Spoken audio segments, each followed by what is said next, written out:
ವೀಕ್ಷಕರೇ ನಮಸ್ಕಾರ. ನಾನು ನಿಮ್ಮ ನಾಗರಾಜ್ ಚೋಳು, ಪ್ರಖ್ಯಾತ ಜ್ಯೋತಿಷಿ, ವಾಸ್ತು ಹಾಗೂ ಸಂಖ್ಯಾಶಾಸ್ತ್ರಜ್ಞರು ಮಾತನಾಡ್ತಾ ಇರ್ತಕ್ಕಂಥದ್ದು. ವೀಕ್ಷಕರೇ, ಇವತ್ತಿನ ಸಂಚಿಕೆಯಲ್ಲಿ ಚೋಳೂರಿನಲ್ಲಿ ಮನೆ ಊಟದ ಹೋಟೆಲ್ ಬಂದ್. ಇವರು ಮನೆ ಊಟದ ಹೋಟೆಲನ್ನು ಪ್ರಾರಂಭ ಮಾಡೋದಕ್ಕೆ ಮುಂಚೆ ಸ್ವಂತ ಜಮೀನಿತ್ತು. ಬಾಡಿಗೆ ಕಟ್ಟುವ ಅವಶ್ಯಕತೆ ಇರೋದಿಲ್ಲ ಅಂಥೇಳಿ ಹೋಟೆಲನ್ನು ಪ್ರಾರಂಭ ಮಾಡಿದರು. ಹಾಗೆ ವಿಶೇಷವಾಗಿ ಇವರು ಅಲ್ಲಿ ಇಲ್ಲಿ ಫಂಕ್ಷನ್ಗಳಿಗೆ ಅಡುಗೆ ಮಾಡಲಿಕ್ಕೆ ಅಂತೇಳಿ ಕ್ಯಾಟರಿಂಗ್ ವ್ಯವಸ್ಥೆ ಹೋಗ್ತಾಯಿದ್ರು. ಹಾಗೆ ಫ್ರೀಯಾಗಿದ್ದ ಟೈಮಲ್ಲಿ ಹೋಟೆಲ್ ಮಾಡೋಣ ಅಂಥೇಳಿ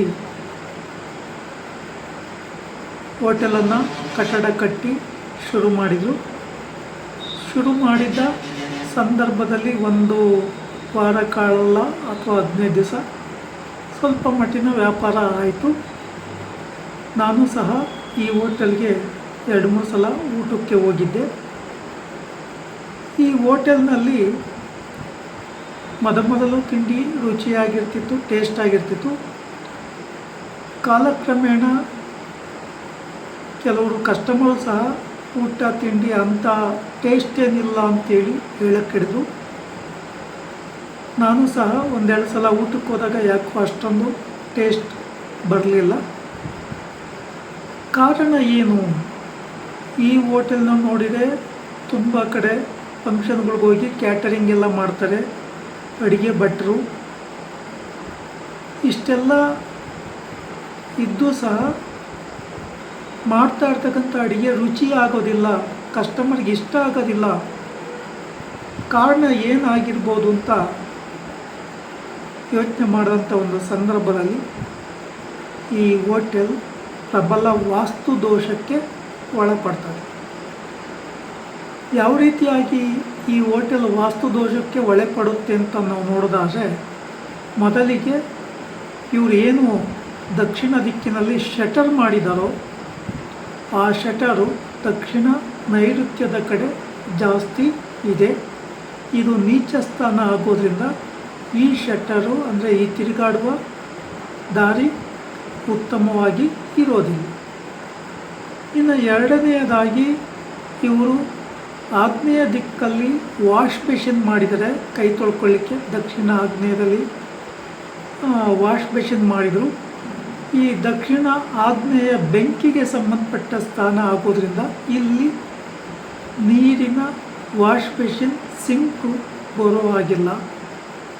ಇದು ಸಹ ದೋಷಪ್ರದ ಆಯಿತು. ಇನ್ನು ಮೂರನೇದಾಗಿ ಇವರು ಅಡುಗೆ ಮಾಡ್ತಾ ಇರ್ತಕ್ಕಂಥದ್ದು ದೇವಮೂಲೆ ಈಶಾನ್ಯ ಭಾಗದಲ್ಲಿ ಅಡುಗೆ ಮಾಡ್ತಾಯಿದ್ರು. ಯಾವಾಗ ಈ ಅಡುಗೆ ಮನೆ ದೇವಮೂಲೆಗೆ ಬಂದು ಅಡುಗೆ ಮಾಡಲಿಕ್ಕೆ ಶುರು ಮಾಡಿದರು, ಆಗ ಹಣಕಾಸಿನ ವ್ಯಾಪಾರ ಕಡಿಮೆ ಆಗ್ತದೆ. ಈ ದಿಕ್ಕು ಗುರುವಿಗೆ ಸಂಬಂಧಪಟ್ಟು ದಿಕ್ಕಾದ್ದರಿಂದ, ಗುರು ಹಣಕಾಸಿಗೆ ಅಧಿಪತಿ ಆದ್ದರಿಂದ ಇವರು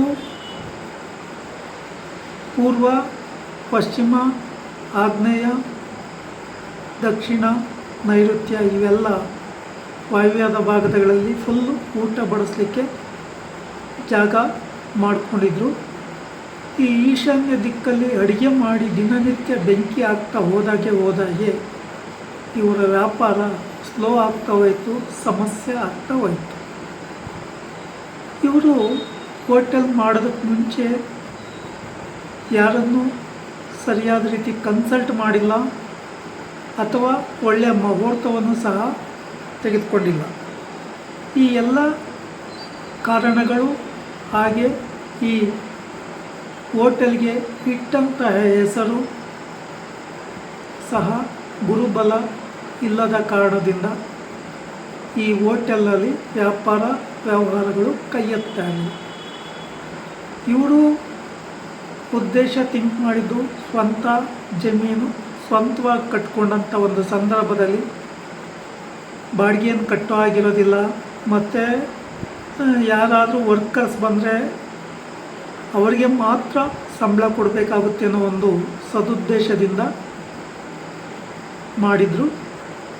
ಈ ಮಾಡಿದಂಥ ಒಂದು ಸಂದರ್ಭದಲ್ಲಿ ಇವರ ಹೋಟೆಲ್ಗೆ ಎಂಟ್ರಿ ಬರ್ತಾ ಇದ್ದದ್ದು ಸಹ ನೈಋತ್ಯ ದಕ್ಷಿಣ ಭಾಗದಲ್ಲಿ ಎಂಟ್ರಿ ಆಗ್ತಾ ಇತ್ತು. ಇದು ಯಾವುದೇ ಮನೆಗಾಗಲಿ ಹೋಟೆಲ್ಗಾಗಲಿ ಶುಭಪ್ರದ ಆಗಿರೋದಿಲ್ಲ. ಈ ಎಲ್ಲ ಕಾರಣಗಳಿಂದ ಇವರು ನಷ್ಟಕ್ಕೆ ಕಷ್ಟಕ್ಕೆ ಗುರಿಯಾಗಿ ಈ ಹೋಟೆಲನ್ನು ಬಂದ್ ಮಾಡಿದ್ದಾರೆ. ವೀಕ್ಷಕರೇ, ನಾವು ಎಷ್ಟೇ ಪ್ರಯತ್ನ ಮಾಡಿದರೂ ಮಾಡ್ತಕ್ಕಂಥ ಕಾರ್ಯ ತಿಳ್ಕೊಂಡು ಮಾಡಿದಾಗ ಅಥವಾ ಸಲಹೆಗಳನ್ನು ತೆಗೆದುಕೊಂಡು ಮಾಡಿದಾಗ ಅದರಿಂದ ಉತ್ತಮವಾದಂಥ ಲಾಭಗಳನ್ನು ಪಡ್ಕೊಳ್ಳಿಕ್ಕೆ ಸಾಧ್ಯತೆ ಇದೆ. ಇಲ್ಲ ಅಂತಂದರೆ ಅದರಿಂದ ನಷ್ಟ ಕಷ್ಟ ಅನುಭವಿಸ್ಬೇಕಾಗ್ತದೆ. ಈ ಹೋಟೆಲ್ ತುಮಕೂರು ರೋಡು ಚಾನಲ್ ಹತ್ರ ಬರ್ತದೆ. ಆ ಚಾನಲ್ ಹತ್ರ ಮಾಡಿದರು. ಮತ್ತು ಅಲ್ಲಿ ಸಹ ಇವರಿಗೆ ಈ ಹೋಟೆಲ್ ಪ್ರಾರಂಭದಲ್ಲಿ ಒಂದು ದಿವಸ 2 ದಿವಸ ಒಳ್ಳೆಯ ವ್ಯಾಪಾರ ಆಯಿತು. ಆಮೇಲೆ ದಿನೇ ದಿನೇ ಅಡುಗೆ ಟೇಸ್ಟ್ ಬರ್ತಿರಲಿಲ್ಲ. ತುಂಬ ಜನ ನನ್ನಲ್ಲೂ ಸಹ ಹೇಳಿದರು.